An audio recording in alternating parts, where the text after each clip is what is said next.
Radhe Radhe. Good morning everybody, सभी को good morning.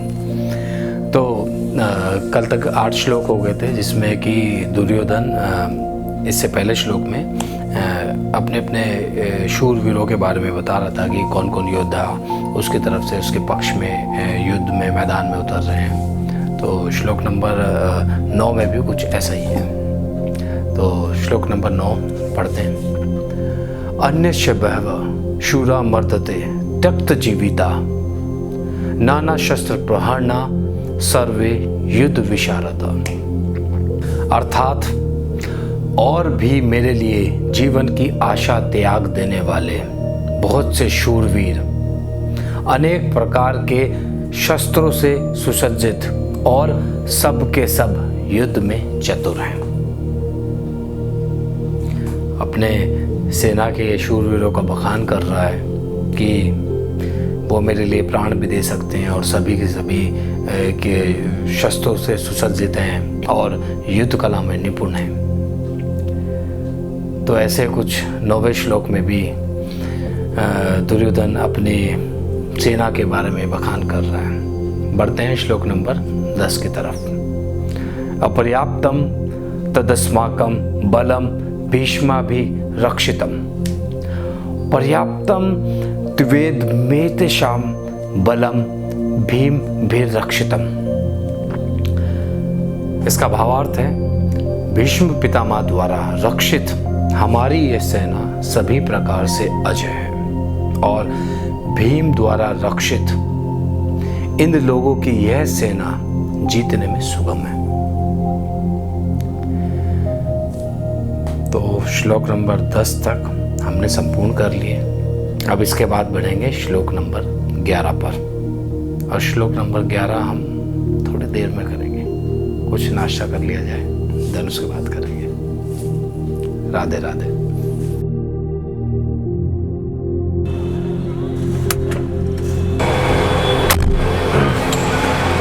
हाँ भाई, क्या किया इतनी देर? कुछ नहीं भी, आपका वेट कर रहा था। कहाँ जा रहे हैं आज हम? जिम जा रहे हैं भाई। और कहाँ जाएंगे? भैया एसी ऑफ कर दो यार। विंडो भी खुली है, एसी भी ऑन है। तूने खोल के रखा था मेरे से पहले। हाँ। तो आज नया दिन है, तो मैं सोच रहा हूँ शुरुआत एक श्लोक से ही हो जाए। अच्छा, लेकिन ऐसा है, टाइम वेस्ट नहीं करेंगे, चलते चलते सुनते हैं। मतलब तेरे मतलब इन श्लोक की वजह से श्लोक तो मैं पढ़ूंगा और दिमाग मेरा कहीं और होगा, गाड़ी कहीं और जाके ठुकेगी। तो मेरे भाई एक काम करते हैं, मानेगा तो तू है नहीं, आदत तेरी मालूम है मुझे। तो चलने से पहले मैं तुझे 1-2 श्लोक सुना देता हूँ, ठीक है? और फिर मैं आराम से जिम कर लूँगा, वरना तेरा दिमाग में घूमता रहेगा, ठीक है? जिम से आते वक्त कर लेंगे 1-2 श्लोक, ठीक है? तो चल पहले मैं तुझे 1-2 श्लोक सुना देता हूँ, राइट? अच्छा ये बता, रात हमने कहाँ तक श्लोक किए थे? भैया आपने मुझे 10 श्लोक तक तो सुना दिया था। आज 11 श्लोक। हाँ, जब रात को तूने आके डराया था मुझे, है ना? तो चल ठीक है, नींद खराब कर दी थी। नहीं कोई बात नहीं है। 10 तक हो गए थे। अब आते हैं श्लोक नंबर 11 पे। तो श्लोक नंबर 11 में जो कि कॉन्वर्सेशन दुर्योधन की और उनकी द्रोणाचार्य जी की चल रही थी, जो कि इसमें बता रहे हैं कि मेरी सेना में कौन कौन है। तो अभी आते हैं श्लोक नंबर 11 पर। अयनेषु च सर्वेषु यथा भागम स्थिता भीष्मेव भिरक्षन्तु भवन्ते सर्वे अवम हि। इसलिए सब मोर्चों पर अपनी अपनी जगह स्थित रहते हुए आप लोग सभी निसंदेह भीष्म पितामह की ही सब ओर से रक्षा करें। तो उसमें जो कि भावार्थ ये है कि दुर्योधन बोल रहे हैं कि आप चारों तरफ से भीष्म पितामह की रक्षा करें, किसी भी तरीके से, कि उनके नज़दीक किसी को ना आने दें और चारों तरफ से उन्हें घेर कर उनकी रक्षा की जाए। अब आते हैं श्लोक नंबर 12 पर। तस्य सजन्य हर्षम कुरुवृद्ध पितामह सिंहनादम विनघोष्य संघनम दद्मो प्रतापवान। तो इसका भावार्थ ये है, कौरवों में वृद्ध बड़े प्रतापी भीष्म पितामह उस दुर्योधन के हृदय में हर्ष उत्पन्न करते हुए उच्च स्वर से सिंह की दहाड़ से समान गरज कर शंख बजाया। तो इसमें ये वर्णन है कि कौरवों में सबसे बड़े सबसे वृद्ध जो भीष्म पितामह हैं, उन्होंने सिंह की धाड़ से शंख बजाया और युद्ध का आरंभ किया। कहते हैं ना कि एक जैसे शंखनाद बजता है और युद्ध की स्टार्टिंग होती है, तो भीष्म पितामह ने शंख बजाया और युद्ध का आरंभ किया।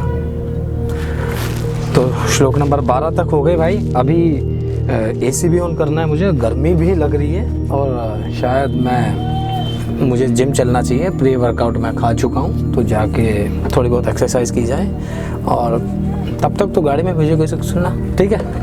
चलते हैं, चलो राधे राधे।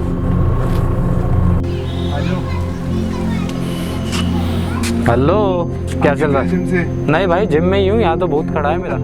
शायद आप जिम बैग भूल गए हो। ये जो डिक्की में रखा है, पीछे मैंने क्या रखा था, मैं पीछे से रख दिया डिक्की में। बहुत देर से आपका इंतजार कर रहा हूँ मैं। अच्छा, अगला श्लोक सुनने के लिए, तो सुना दो आप। मतलब बाहर रह के सुनाऊं? नहीं हाँ, अंदर ना हो गाड़ी में। चल ठीक है यार, आज थक गया, बहुत थक गया। लेग्स मारी है, लेग्स। पता चलेगा अभी रात को होगा दर्द, नहीं मॉर्निंग में ज़्यादा होगा, कल होगा सुबह। हाँ, गाड़ी चलाते वक्त तो नहीं, गाड़ी चलाने से पहले सुना देता हूँ तुझे। श्लोक नंबर 11 हो गया था, 12 हो गया था।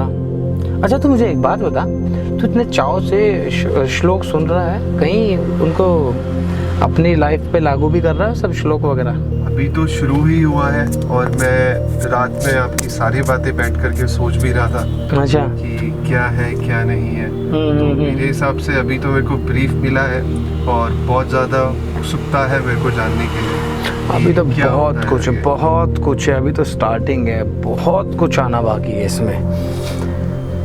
जैसे जैसे बता रहा हूँ ना, एक स्टोरी चल रही है, बहुत लंबी चीज़ें, बहुत सारी चीज़ें जो सीखने को मिलेंगी और लाइफ के हर सवाल का जवाब छुपा हुआ है इसमें।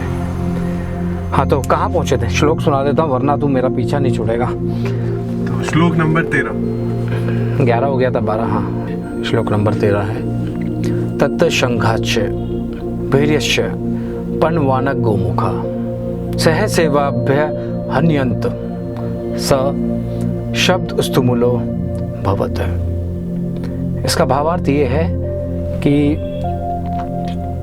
जो भी श्लोक में इससे पहले हुआ है, इसके पश्चात शंख और नगाड़े तथा ढोल, मृदंग, नरसिंगे आदि बाजे गाजे के साथ एक ही साथ बज उठे।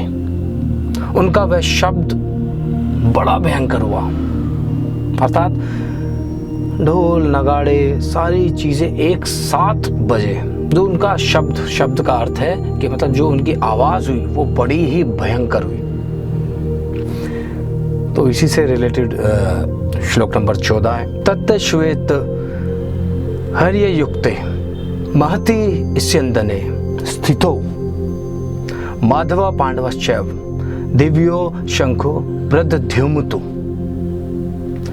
इसका भावार्थ है, इसके अंदर सफेद घोड़ों से युक्त उत्तम रथ में बैठे हुए श्री कृष्ण महाराज और अर्जुन ने भी अलौकिक शंख बजाए।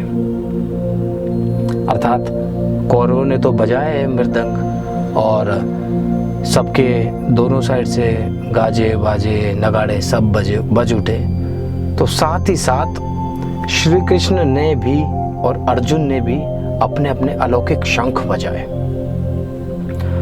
तो भाई श्लोक नंबर 13 भी हो गए, 14 भी हो गया। अभी मुझे जाके प्रोटीन भी पीना है घर, तो गाड़ी स्टार्ट करें, निकले? बिल्कुल बिल्कुल। और मैं आपका सर घर जाकर जरूर खाऊंगा। सर क्या यार, अच्छी चीज हो रही है। एसी स्टार्ट करने थे, गर्मी देख, पसीने आ रहे हैं, जिम के बाद और ज्यादा पसीने आते हैं। चलते हैं। राधे राधे।